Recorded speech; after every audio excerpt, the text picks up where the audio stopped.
So hello class, last time we discussed about the introduction to MIL and evolution of traditional media to new media. So for today's video, we will be discussing our module number 3. Our module number 3 is entitled Information Literacy. So for us to determine if someone is literate when it comes to information, there are some factors that we need to consider. First one, determine the extent of information needed. So as a user of information, alam mo kung ano nga ba yung mga information lang na kakailanganin mo. Kasi kapag sobrang dami ng information ang meron ka and then ipapasok mo lahat yan sa isipan mo, syempre makakasama din yan sa mental health ng bawat isa sa atin. So kailangan yung mga information lang na bibigyan natin ng importance or pagtutuunan ng pansin is connected doon sa question na nasa isipan natin or itinatanong sa atin. Example na lang. So, si teacher, nagbigay siya ng assignment. So, syempre, yung information na hanapin nyo is dapat connected doon sa question na binigay sa inyo. So, second one is access the needed information efficiently and effectively. So, kapag sinabi kasi nating efficiently, kayang-kaya mong hanapin yung information without wasting too much resources or effort. Pag effectively naman, whatever goal that you have, na-achieve mo yung magandang result. So, paano nga ba tayo magiging efficient and effective user of information? First one, we must select appropriate search tools and information sources. So, sa search tools natin, we can use Google, Yahoo, Bing, or nakadepende na lang yan sa inyo kung saan kayo komportable na maghanap ng information or kung saan kayo mas nagtitiwala. So, information sources naman, hindi lang tayo pwedeng gumamit ng internet. We can also use different sources such as books, magazines, newspapers, encyclopedias, dictionary, or marami pang iba. So, second one, design search strategies. So, si search strategies, pwede tayong gumamit ng phrase. Paikliin natin yung mga word. Nang sa ganon, mapapadali na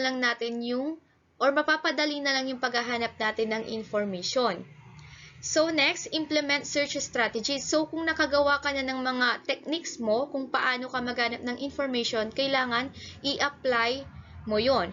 So next one, after mong ma-i-apply yon, assess and select search results or found information. So, piliin natin yung mga information na talagang nakapagbigay kasagutan doon sa question na nasa isipan natin.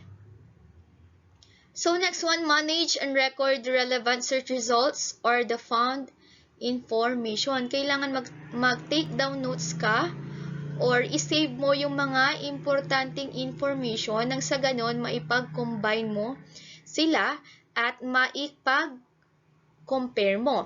So, next one is refine search strategies. Ngayon, kung hindi mo nahanap yung answer na meron ka, pwede mong i-improve yung search strategies na meron ka. So, third one, evaluate information and its sources critically. So, as a user of information, kailangan talaga nating evaluate or alamin kung yung sources ba na pinagkuhanan or yung pinagkuhanan ba natin ng information is legit or hindi. Kung yung information ba na yan is updated, totoo or hindi. So in evaluation, first, recognize and summarize main ideas from search results or found information. So, kumbaga, isa-summarize mo lang yung mga importanteng information pagsasama-samahin mo. So, next, identify or create evaluation criteria. So, napaka-importante talaga ng criteria na yan para malaman mo kung kakailanganin mo ba yung information na yan or hindi. For example na lang, diba? Sa budget. So, paano mo malalaman na ang isang tao ay mananalo? Siyempre, gumamit tayo ng criteria para maging fair naman yung labanan. So, ganun din sa information. So, third, kailangan assess search results, found information with evaluation criteria. So, gagamitin na natin yung mga criteria na ginawa natin para malaman natin kung si information ba ay makakatulong or nasagot yung question natin. So, next, judge in comparison to existing knowledge. So, syempre naman or siguro naman, kapag naghahanap tayo ng information, kahit na konting knowledge, meron naman siguro tayo. So, once na nakapaghanap tayo ng information, i-compare natin siya doon sa knowledge na meron tayo. So, next, refine search strategies and or evaluation criteria. So, katulad din siya ni Access wherein kailangan magkaroon ng improvement sa bawat paghahanap natin ng information. So, number 4, incorporate selected information into his or her knowledge base. So, whatever information na nahanap mo, i-combine mo siya doon sa knowledge na meron ka, nang sa ganon, mas lalo pang ma-enhance yung knowledge mo, yung understanding na meron ka. So, number 5, use information to accomplish a specific purpose. So, the reason why we are searching for an information is for us to answer those questions that we have in our mind. Diba? So, for example na lang, you have a friend wherein may sakit siya. So, syempre, bilang kaibigan niya, ganito yung madalas natin ginagawa. Tinatanong natin kung ano nga ba yung nararamdaman niya. And then, once na nakuha na natin lahat ng information galing sa kanya, gagamit tayo ng different sources para malaman or masagot yung question na nag-gather natin. Kung ano nga ba yung sintomas ng ganitong sakit, kung anong sakit ito, kung ano yung gamot, at ano yung mga bagay or pagkain na kailangan niyang iwasan. So, number 6, understand the economic, legal, and social issues surrounding access and use of information. So, as a user of information, we must acknowledge kung kanino galing yung information na nahanap natin. So, we must avoid plagiarism.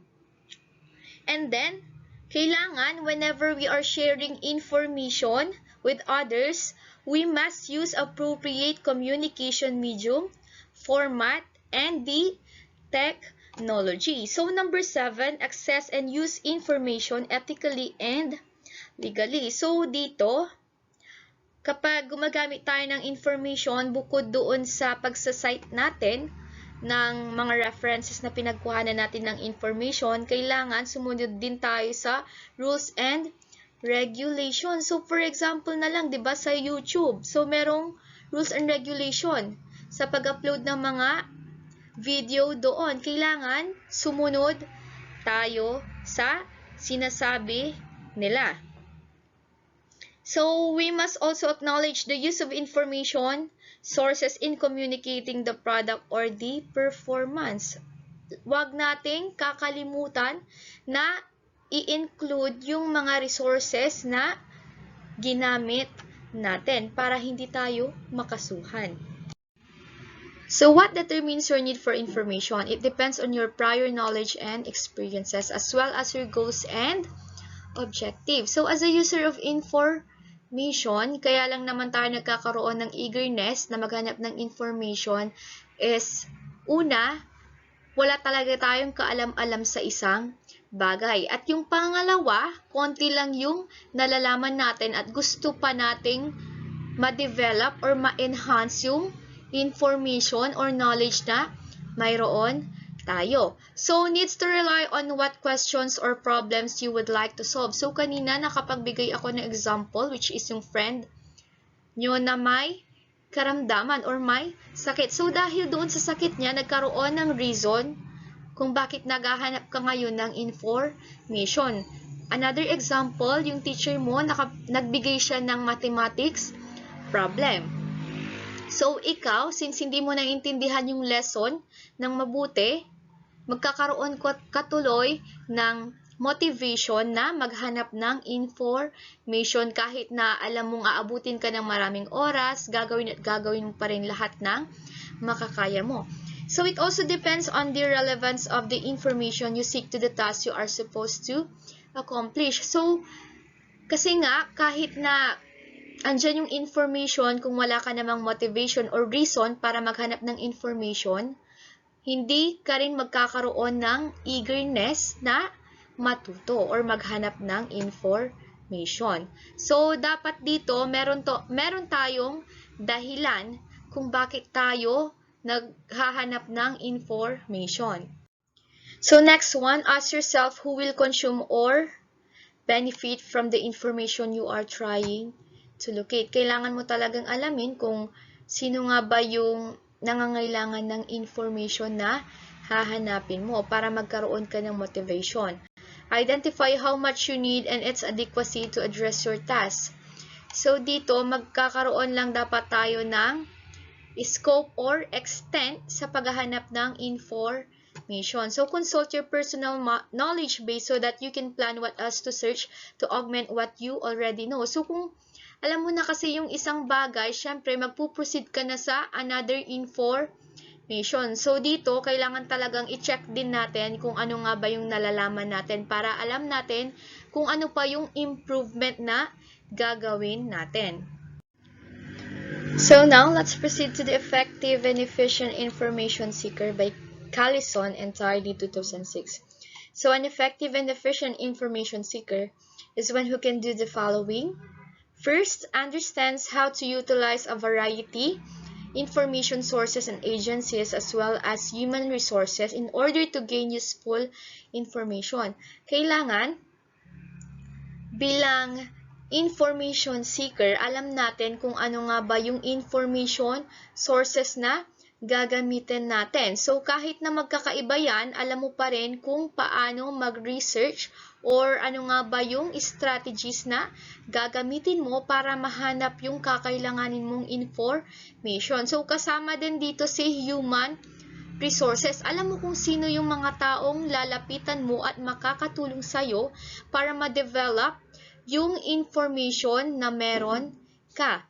So, second one, understands the value of consulting with resource specialists and critical peers to reframe and refine questions and inquiries. So, bilang information seeker, kailangan nating magtanong or mag-inquire doon sa mga specialists when it comes to information para ma-determine natin if yung nahanap ba natin na information is makakatulong or hindi, kung totoo ba to or hindi. Example na lang, sa paggawa ng thesis. So, before tayo gumawa ng final output, magkaroon ng defense, itinatanong muna natin to sa mga taong magaling or specialist sa thesis. Para nang sa ganun, alam natin kung ano yung mga babaguhin, ano yung mga mali na kailangan nating itama. Kasi kung hindi natin yun gagawin, kawawa yung magbabasa ng information na provide natin doon. Third one, identifies information important to a need and assesses its reliability, bias, authority, and intent. So, as an information seeker, kailangan lahat ng information na nahanap natin, evaluate natin kung totoo ba yun, kung si provider ba ng information ay legit or baka naman false information lang yung provide niya, kung yung sources ba natin is yung information na nakalagay doon ay pwedeng palitan or hindi, kagaya na lang ni Wikipedia, authority, at kung ano yung intent or purpose ng information na yon. So, number 4, organizes new information in meaningful ways to determine where gaps may exist and formulate the central question or thesis that can be addressed. So, whatever information yung nahanap mo, kailangan i-arrange mo yun kung ano nga ba yung mga importante. Nang sa ganun, malaman mo kung ano yung mga information na na-miss mo. So, since nalaman mo na yung mga information na na-miss mo, na hindi mo na isama, syempre, alam mo na kung ano yung mga gagawin mo. So, let's proceed to information literacy. So, information literacy is important skill in life. Bakit nga ba siya importante? Kasi everyday, nakaka-encounter tayo ng different information. Ngayon, kung hindi natin gagawin lahat ng best natin to evaluate that kind of information, mabilis tayong maloloko. So, an individual who is literate in the location, access, and evaluation and use of information also displays a sense of certain critical literacy. Bakit? Kasi ang ginagamit natin sa information ay yung utak natin, yung isipan natin. Ngayon, kung hindi ka wise when it comes to information, hindi ka matatawag na critical literate. Kasi nga, pag sinabi natin critical, talagang you are doing your very best just to search for those information na talagang kakailanganin mo at kung legit ba yung nakuha mo or nahanap mo. Next one, you're able to evaluate what information you need. Kayang-kaya mong malaman kung ano nga ba yung talagang mga information na makakatulong sa'yo at hindi. Nang sa ganun, alam mo kung ano nga ba yung or kung saan ka magfo-focus or hindi. How to use the information you selected.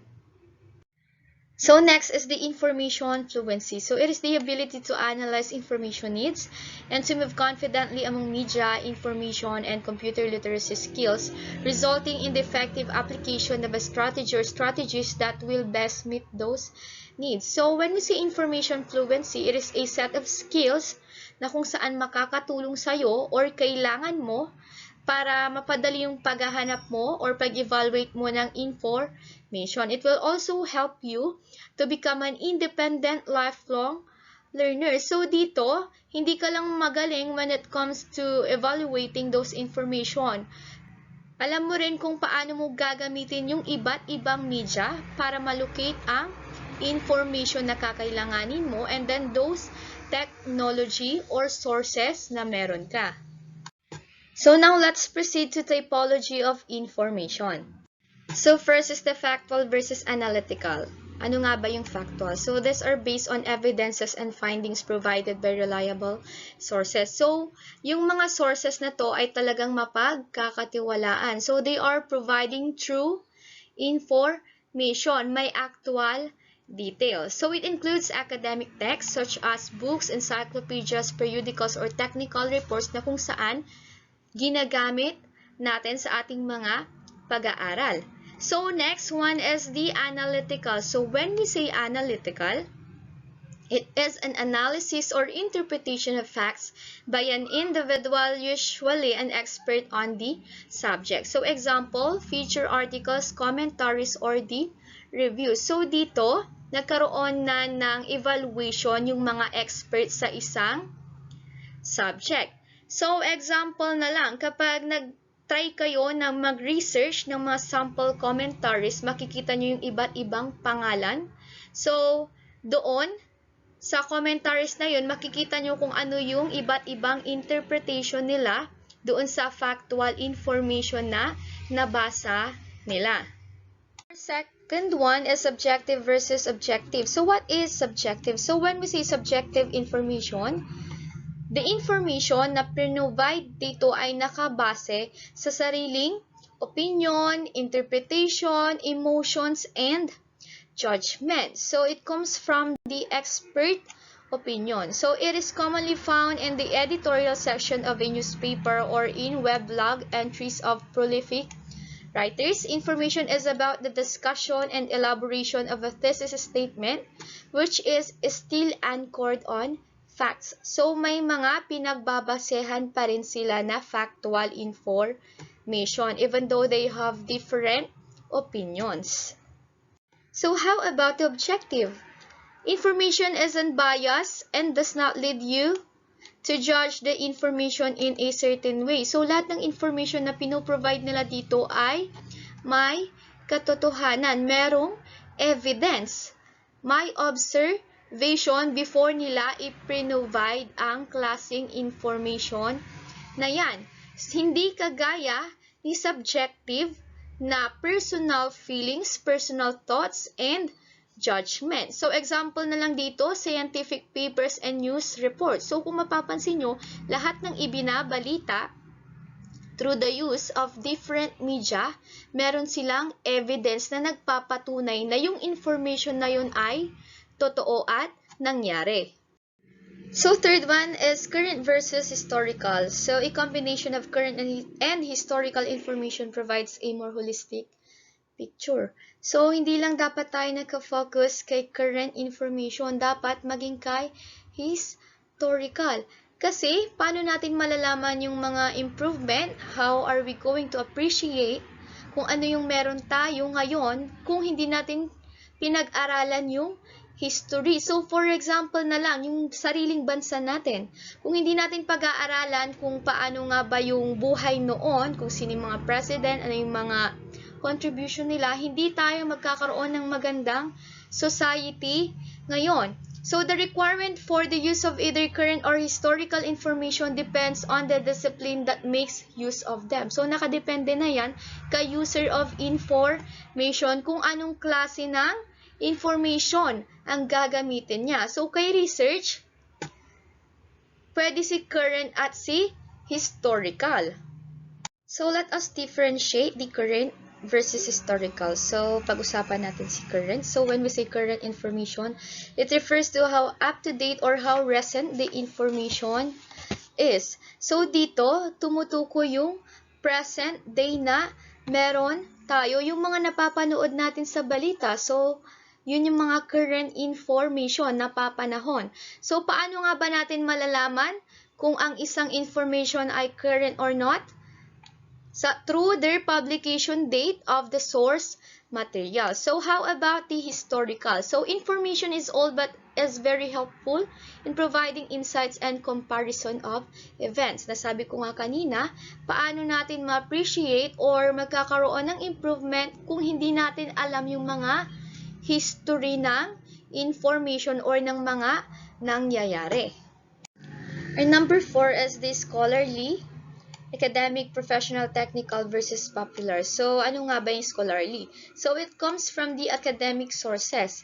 So, yun yung na-discuss natin kanina, such as the encyclopedia, books. So, it is a product of an author's expertise and study on the subject matter. So, for example na lang, yung mga libro na ginagamit ng mga engineering student, syempre, ay sinulat ng lisensyadong engineer. Yung ginagamit ng mga business ad na libro, syempre, ang sumulat din doon ay license at kumuha ng mga iba't ibang units. So, it is usually peer-reviewed. So, before i-publish yung isang libro na yan, ng isang expert, binabasa at inaaral din yan ng iba't ibang expert para i-make sure na yung information na pinoprovide nila ay totoo. So, how about the popular information?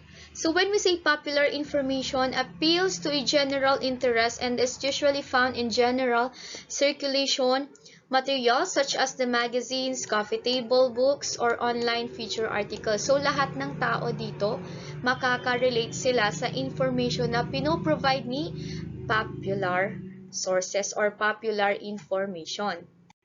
So, let's differentiate the scholarly resources and popular resources. So, pag-usapan muna natin si author.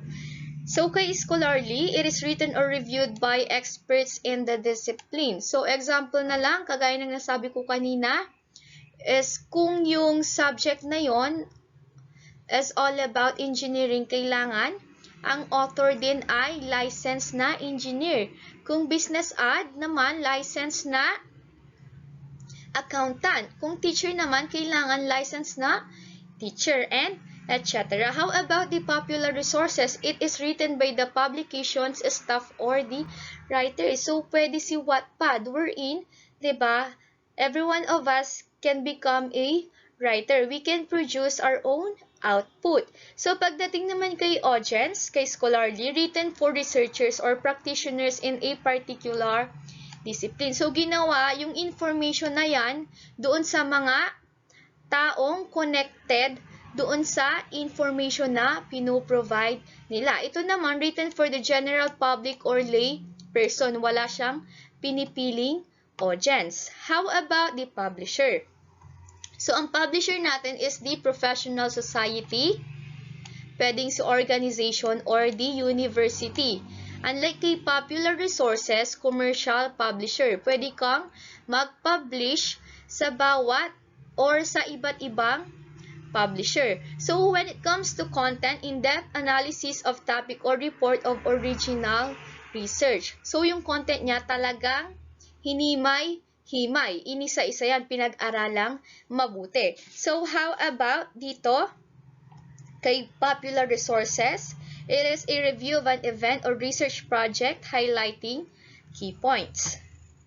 So, how about language under scholars? So, they are using technical language na kung saan hindi maiintindihan ng maraming tao. So, for example na lang sa accounting, debit credit, 'di ba? Pag sinabi nating debit credit, hindi lahat ng tao maiintindihan 'yun. Yung T account. So, sino nga bang makakaintindi nun? Yung mga nag-aaral ng business ad. Ano pa? Yung mga engineering, nursing, they have their own terms na kung saan sila lang din yung makakaintindi. Unlike ni popular resources na kayang intindihin ng bawat tao, ng mga audiences. How about the illustration, the appearance? So, illustrations include graphs and tablets. Tapos, articles are usually long. Dito naman, kay popular, often use sleek paper and more color. Kagaya na lang ng mga coffee magazine, diba? They are using different papers na napaka-colorful. Many advertisement, graphics, articles are very short. So, how about the reference natin? So, almost always include a list of sources consulted, kung kanino galing yung information, if gumamit sila ng other sources. At dito naman, madalas lang or paminsan-minsan lang silang gumagamit ng resources or ng ibang resources. So, our number 5 is the primary versus secondary versus tertiary. So, pag-usapan natin si primary source. So, si primary source, ito yung materials wherein ang pinoprovide niya na information ay hindi pa nagbabago, hindi pa na-interpret, na-analyze ng ibang tao. So, information may need to be constructed with raw data. Pag sinabi nating raw data, hindi pa yan nagagalaw. So, anong examples nito? Creative work, diary, speech, letter, interview, news, film footage, autobiography, photography, official record, historical document, email written by our researchers to a colleague, which includes data from an experiment, and tweet or other dispatch via a social media outlet. So, yun yung mga example ng primary source. So, lagi nyong aalalahanin na yung primary source, these are the sources na kung saan yung information ay hindi pa na-analyze, hindi pa nababago ng ibang tao. So, next is the secondary source. So, one or more steps removed from a primary source and may interpret or analyze a primary source. So, dito, yung primary source natin kanina ay nagkaroon na ng interpretation or pagbabago. So, for example na lang, may isang tao na gumawa ng libro and then, syempre, after reading his or her book, gumawa ako ng sarili kong libro. So, doon sa libro ko na ginawa ko, binago ko yung mga sinabi niya. Binago ko yung ibang information. So, yun, matatawag ng secondary source. So, ano pa yung mga ibang example? Si encyclopedias, diba? May mga iba't ibang klase ng encyclopedia. Ano pa? News commentaries, articles in magazines and newspapers, critical review of a literacy scholar, and then yung research papers na tinatawag. So, once na nagkaroon na ng interpretation, galing doon sa primary information, magfo-fall na siya under kay secondary source. So, how about the tertiary? So, topic review and usually include bibliographies of primary and secondary sources. So, for example, ganun din sa nasabi ko kanina, na ako, may ginawa akong libro. So, I am the secondary source. So, kung may tao ulit na magbabasa ng libro nung una, which is a primary, and then yung ginawa kong libro, which is yung secondary sources, magiging under na siya ni tertiary sources. So, it includes bibliography. So, as you can see, kapag once na binuklat nyo ang isang libro, makikita nyo doon sa likod kung saan nga ba galing yung different information na provide doon. Kung ano yung mga iba't ibang resources na ginamit. So, it provide access to materials in a specific topic. So, sobrang dami na ng pagbabagong nangyari dito kay tertiary sources. So, number 6 is the stable versus unstable. So, the website or page is stable enough to use as information source if the answer to the following questions is yes, according to Balenger 2009. First question, has it been around for a long time? Kailangan alamin natin kung gaano na nga ba katagal yung website na yon. Is it routinely updated? Baka mamaya, hindi na. Are print versions of an online document available? Kung gusto ba natin siyang i-print, yung materials or yung information, available ba siya or hindi?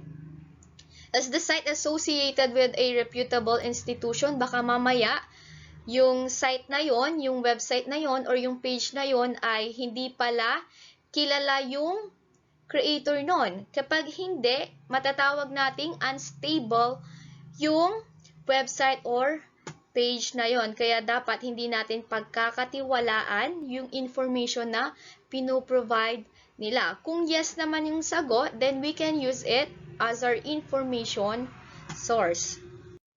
So last is the information ethics. It is the branch of ethics that focuses on the relationship between the creation, organization, dissemination, and use of information, and the ethical standards and moral codes governing human conduct in the society. So, dito, kay information ethics, kailangan the way na mag-create tayo ng information, mag-provide, mag-disseminate, gamitin yung information, kailangan is chine-check nating mabuti kung sumusunod ba tayo sa ethical standard or sa moral codes na tinatawag.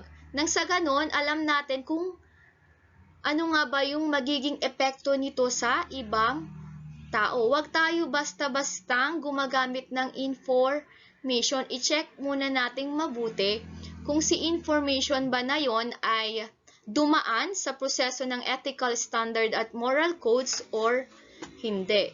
Kasi kung mapapansin nyo, sobrang dami na ng information na makikita natin, mababasa natin, may encounter natin. Kaya kailangan maging wise tayo sa paghahanap ng information.